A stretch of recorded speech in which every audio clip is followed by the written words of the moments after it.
Sus, ginamig-uwan ng bukid. Uy, permanente malang basa ang kuan. Ang yuta. Nagtubig man ni perming bukid. Nag-shower perme, permanente na lang uwan.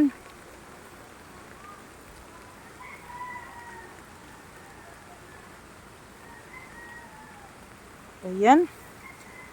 Lagi na lang umuulan dito sa bukid. Walang tigil ang ulan.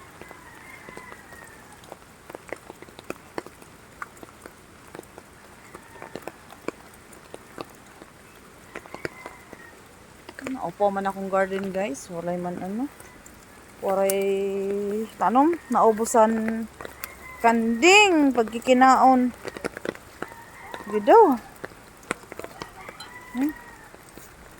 Ayun ang mga kanding nasa loob ng bahay kasi umuulan eh.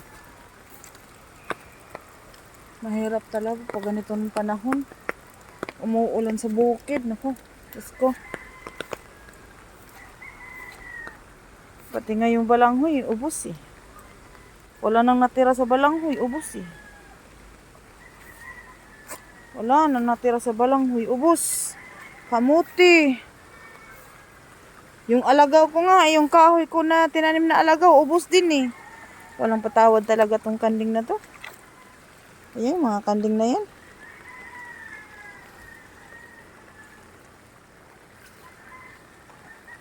Ang dami kasi nila guys. 12 piraso sila kaya kailangan mapadaming kain nila.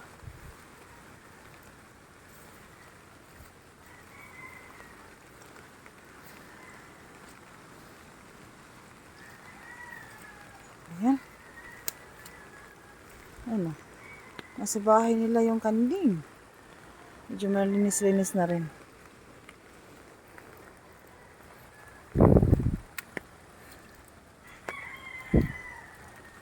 Lalakad tayo sa bukid. Mas okay dito kasi medyo matigas ang lupa. Kahit umuulan.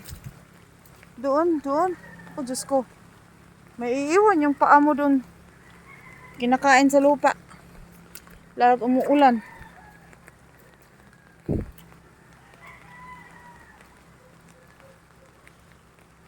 Ayan. Yung maliliit na lang natira. Kahit ngayong nyug, oh, kinakain ng kambing. Diyos ko po. Wala talagang patawad tong mga kambing ko. Yan, bahay ng kambing. Walang patawad. Inuubos. Kahit yung maliliit na, yung mga bansot na mga nyug, kinakain.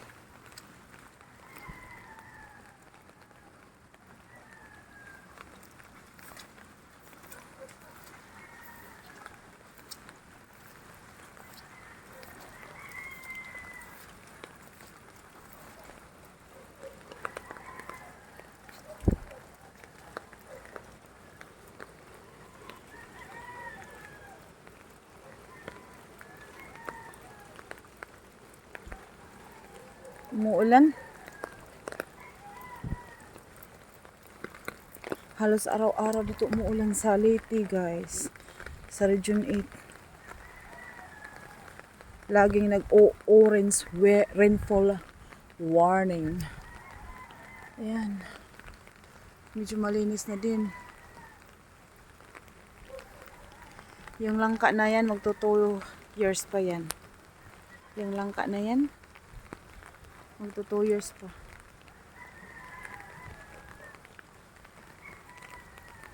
At bawal kumain ang kambing dyan guys. Kasi, trivia lang natin. Yung dahon kasi ng langka may dagta. Iba kasi ang dagta ng langka.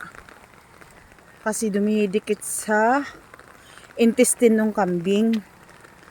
Pag lagi kumakain ng langka, nakakamatay ng kambing guys. Kaya ayaw kong pinapakain ng dahon ng mga langka. Marami naman langka dyan sa taas. Yan walang patawad talaga kahit yung mga maiksi na yan, pandak na yan, ninyog. Inubos ng mga kanding, walang patawad talaga. Tabi-tabi po. Tabi-tabi po.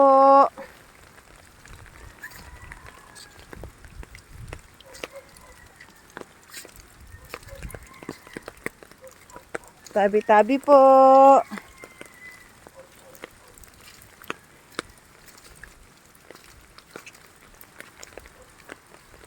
Tabi-tabi po.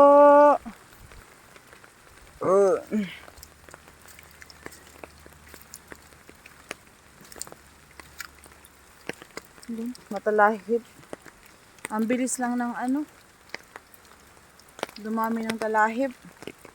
Sinunog ko pa nga to nung last na pumunta ako dito.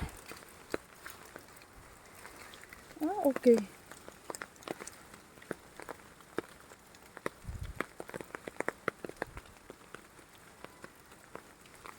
Sinunog ko pa yan. Ito na yan. Nung last pumunta ko. Maliit lang yung ano, nagras katiran. Marami pa dito. Kailangan pa ito tapusin. Matalahib talaga guys. Isang buwan na walang ano, walang grass cutter. Hindi ginagapas. Ganyan na siya kalaki. Ganyan na siya kalago. Malalago.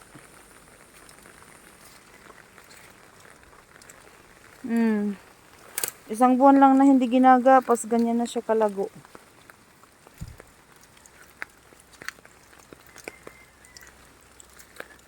Tabi, tabi po. Isang buwan lang na hindi ginagapas, ganyan na siya kalago. Wala kasing pasok si Francis ngayon dahil nag-orange rainfall warning kaya ay maglalakad sa gitna ng bukid. Nagtanim ako dito ng mga ano, aratilis. Kaya lang walang nabuhi. Mayroon doon nakita ko kaya lang 3 piraso. Ang liliit pa, ang iiksi pa nila. Yan, nasunog na nga yan, sinunog nga yan eh. Kaya lang lago pa rin ng mga kahoy. Ang bilis lumago talaga. Ang bilis nila. Ginagapasan to guys. Nagagrass cutter kami dito. Kaya lang ano pa din. Hanggang dyan yan sa baba. Hanggang dyan yan sa baba. Basang-basa na yung ano pa ako. Yung pantalon basang-basa na. Yung pajama ko. Ano na. Ayan siya guys. Kabundok. Bukid. Din. Ayan o, kailangan gagapasin yan dyan. Yung part na yan, kailangan gagapasin. Yung part na to, kailangan gagapasin. Ang lago na ng ano, mga damo. Ang bilis lumago kahit kagagapas lang. Gagapasin mo yan sa isang linggo, wala na, malago na din.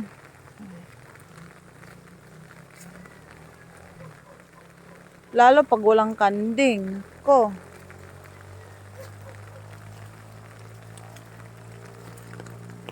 Nakakatulong din naman ang kambing guys. Kinakain din naman yung maliliit na mga ano damo.